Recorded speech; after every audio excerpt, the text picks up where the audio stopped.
Salita po ng ating Panginoon. Mga kaibigan, sinabi po ng ating Panginoong Jesucristo na magsiparito kayo sa akin, kayong lahat, na mga napapagal, nabibigat ang lubha sa inyong mga pasanin, at kayo bibigyan po ng kapahingahan. Sinabi po ng ating Panginoon na magsiparito tayong lahat. Lahat po. Hindi po sinabing ako lang, hindi po sinabing kami lang, hindi po sinabing yung mahirap lang, hindi po sinabing yung mayaman lang. Sinabi po ng ating Panginoon na lumapit tayong lahat sa Kanya, lahat po. Sapagkat nababatid po ng ating Panginoon na lahat po tayo na makakaranas ng problema, ng mga pagsubok sa ating buhay, ng mga suliranin. At kapag dumadating po sa punto na tayo po ay nasa matinding problema, nasa matinding pagsubok, minsan po ay nawawalan po tayo ng pag-asa. Nawawalan po tayo ng lakas ng loob, pinanghihinaan po tayo. Marami pong mga kilalang tao kung tutusin na nasa kanila po yung katanyagan, kasikatan, kapangyarihan, mga mayayamang tao, wala na po silang hahanapin pa, nasa kanila na lahat. Ngunit marami po tayong mga kilalang tao, nababalitaan po natin sa kabila ng lahat ng meron sila, ay nakukuha pa po nilang magpakamatay o mag-suicide. Bakit po? Sapagkat, mga kaibigan, sa kabila ng lahat ng bagay na meron sila, ang totoo po ay hindi po sila masaya. Kami ang Diyos lamang po ang kakompletuhan at kakontentuhan ng buhay. Kaya mga kaibigan, sa oras na ito, alam ko may plano ko sa buhay mo. Kung bakit ka nagtatrabaho, kung bakit ka nagsisikap, gusto mong magkaroon ng magandang kinabukasan ng iyong pamilya, ang iyong mga anak. Kaibigan, o kaya naman, merong estudyante dito na ikinig, gusto mong magkaroon ng bright future. Lahat po tayo ay may mga plano sa ating buhay. Ngunit nais ko pong sabihin sa umagang ito, mga kaibigan, na meron pong mas dailang plano ang ating pong Panginoon. Bakit po mas daila po ang plano ng ating Panginoon, mga kaibigan? Mga kaibigan, nais ko pong muling magbasa po ng talata po sa Bible, sa 1:3-16, sabi po dito, sapagkat gayon na lamang ang pag-ibig ng Diyos sa libutan, kung kaya't ibinigay niya ang kanyang bugtong na anak, na kung sino mang sumasampalataya sa Kanya ay hindi mapapahamak, kundi magkaaroon ng buhay na walang hanggan. Mga kaibigan, batid po natin lahat na lahat po tayo ay babawian ng buhay. Hindi po natin alam kung kailan. Kung mamaya, bukas, o sa susunod. Hindi po ako nananakot. Lahat po tayo ay babawian ng buhay. At kapag dumating po ang punto na tayo po ay babawian na ng buhay, doon na po magtatapos ang ating pong mga plano. Ngunit salamat po sa ating Panginoon. Meron po siyang mas dailang plano sa buhay ng bawat isa, mga kaibigan. Sabi po sa talatang aking binasa, sapagkat gayon na lamang yung pag-ibig ng Diyos sa libutan. Kung kaya't ibinigay niya ang kanyang bugtong na anak, wala pong iba kundi ang ating Panginoong Hesus, na kung sino mang sumampalataya sa Kanya ay hindi mapapahamak, kundi magkakaroon ng buhay na walang hanggan. Buhay na walang hanggan po ang plano po ng Panginoon sa buhay po ng bawat isa, mga kaibigan. Sabi po sa Bible, dalawa lang daw po ang pupuntahan ng tao pag siya po ay namatay. Ang una po ay ang langit, para sa mga taong kumilala, naglingkod, sumampalataya, nagsisi sa kanyang mga kasalanan, at tumanggap sa ating Panginoong Hesus. Mga kaibigan, ang nakakalungkot, ang pangalawa pong pupuntahan ng tao pag siya po ay namatay. Sabi po sa Bible, wala pong iba kundi ang impyerno, para sa mga taong gumawa ng masama, hindi nagsisi sa kanyang mga kasalanan, hindi tumanggap sa ating Panginoong Hesus, at hindi sumampalataya sa Kanya. Sa impyerno daw kung mapupunta ang taong yon. Ang mas nakakalungkot, mga kaibigan, sabi po sa Bible, ang kabayaran sa kasalanan ay kamatayan. Ang sinasabi pong kabayaran sa kasalanan na kamatayan ay hindi po kamatayan dito sa lupa, kundi kamatayan po sa impyerno. At ang mas naaagimbal at naaagulat, sabi po sa Bible, mga kaibigan, walang matuwid, walang isa. Lahat ay nagkasala sa paningin ng ating Panginoon.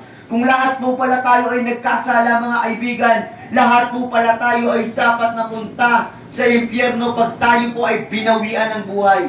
Ngunit salamat po sa ating Panginoong Jesucristo dahil sa pag-ibig niya sa akin at sa iyo, ibinigay niya ang kanyang buhay, inalay niya ang kanyang buhay para sa akin at para sa iyo upang tayo po ay tubusin sa ating mga kasalanan. Alam niyo po ang ginawa sa ating Panginoong Hesus, binugbog, nilatigo, pinahirapan, pinako sa krus ng walang kalaban-laban, mga kaibigan. Inako niya yung parusa na dapat tayo ang daranas upang tayo po ay bigyan ng buhay na walang hanggan, mga kaibigan. 2,000 taon na ang nakaraan. Sa gitna ng tila isang marahas na digmaan, si Jesus po yung hari na puno ng dugo ang kanyang katawan. Koronang tinik isinabit sa kanyang ulong nasasaktan habang naririnig ang sigaw ng kanyang mga itinuring na kaibigan.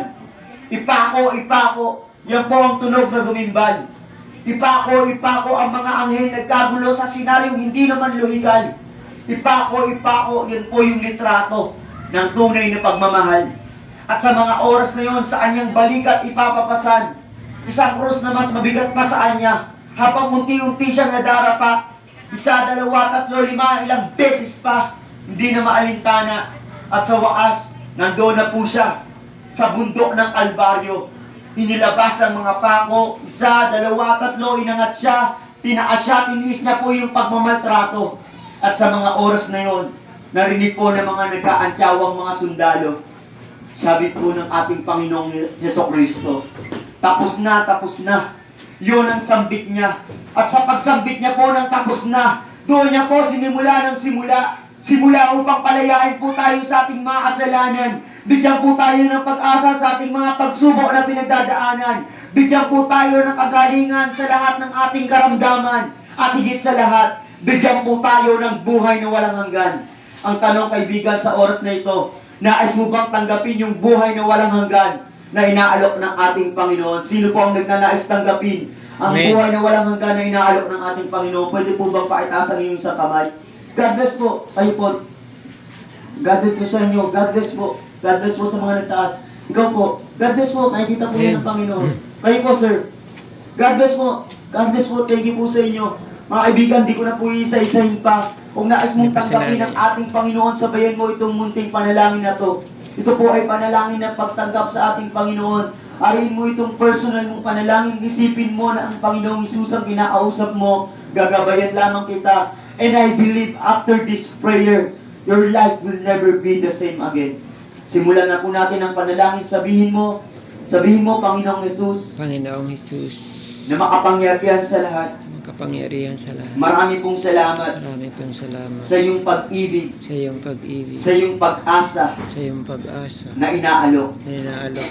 Patawarin mo po ako Tawarin mo po ako sa lahat sa lahat ng aking mga pagkakasala ng mga pagkakasala mula po nung pagkabata mula po ng pagbaba hanggang sa edad ko po ngayon. hanggang sa edad ko po. Tinatanggap kita Natanggap kita bilang aking Panginoon bilang aking Panginoon at tagapagligtas, tagapagligtas, Hari hari ng aking pong buhay. ng aking pong buhay. Isulat mo po Sulat mo po ang aking pangalan aking pangalan sa aklat ng sa buhay aklat ng buhay upang sa muli mong pagbabalik sa muling pagbabalik o sa oras man sa oras man na ako po ako po ay bawian mo ng buhay. ay bawian mo ng buhay. Ikaw po Ikaw po ay aking makasama ay aking makasama dyan sa langit. dyan sa langit. Ito po ang aking panalangin. Ang aking panalangin Salamat sa aking napakinggan sa aking napakinggan sa dakilang pangalan mo po, pagkailang pangalan Panginoong Jesus. Panginoong Hesus. Amen po. God bless po sa bawat isa na seryoso pong sumabay po sa panalangin. Mga kaibigan, sa Diyos lahat po ng kapurihan para sa ilan pa pong mga pabalita at mga mensahe ay ibibigay ko po sa aking kasamahan ng pagkakataon. God bless po sa bawat isa. Amen. Totoo yan, kaibigan. Tumanggap ka sa Panginoon. Seryoso mo. Sinabayan ang Libre lang, sir, panalangin yan. Kaibigan, Ay, dito ba kayo? nakikita ka ng ating Libre lang Panginoon. po, sir. Pagpapalagyan mo sa Okay lang po. Tugunin pa ang iyong mga panalangin sa buhay. Nais kitang tulungan, kaibigan. Kaibigan, patuloy po kami na nagpapaanyaya sa church. Kaibigan, di po namin tataas ang aming pong reliyon o ang aming pong grupo. Ang Panginoong Jesus po, patuloy po namin itinataas. Ngunit kaibigan, nagnanais ka pa ng tulong spiritual, nais mong pangmaranasan ng Panginoong Jesus at lubusan na makilala siya at mangyari ang kalooban ng Diyos sa iyong buhay.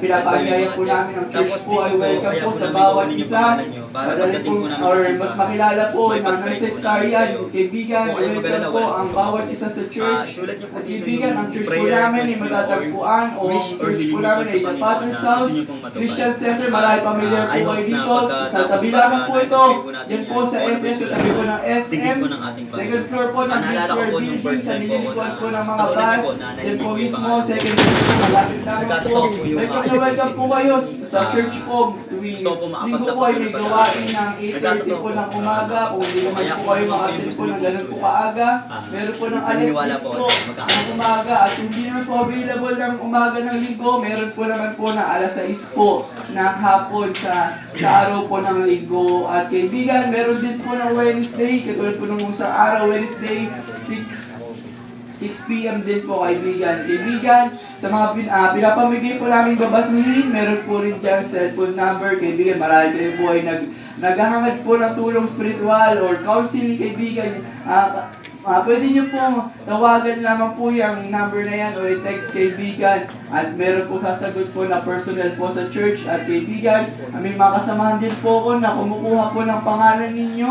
Kaibigan, ipagkatiwala po ninyo ang inyo pong information at ikikip po namin yan. At kaibigan, meron din po dyan mga nakalagay Ayun pa po si na nanay, prayer ah. request sa video po. Ayun si At nanay. isusulat po ng aking pong mga kasamahan na Tumanggap prayer yun. request nyo po. At marami kaibigan, Tumanggap. meron po kaming mga kababayan po rito na nagnanais ng kagalingan sa kanilang physical na pangangatawan. Kami po ay libre din pong mananalangin po sa inyo. Approach nyo lamang po, sabihin nyo lamang po sa akin po ibang mga kasamahan at amin po kayo ipapanalangin. At sa pagtatapos po, ako na lamang po mananalangin.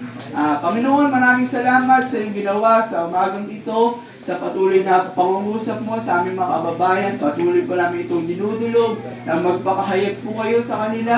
Patuloy po kayo mangusap po sa kanila. Abutin po ang kanilang kalalagayan.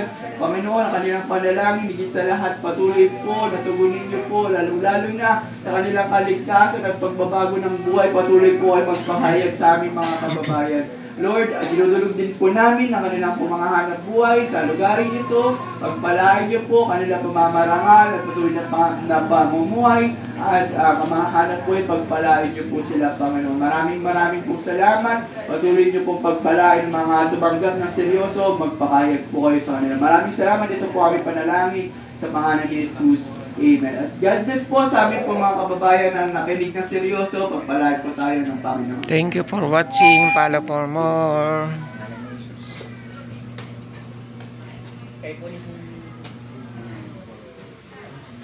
Thank you for watching ang inyong pilot.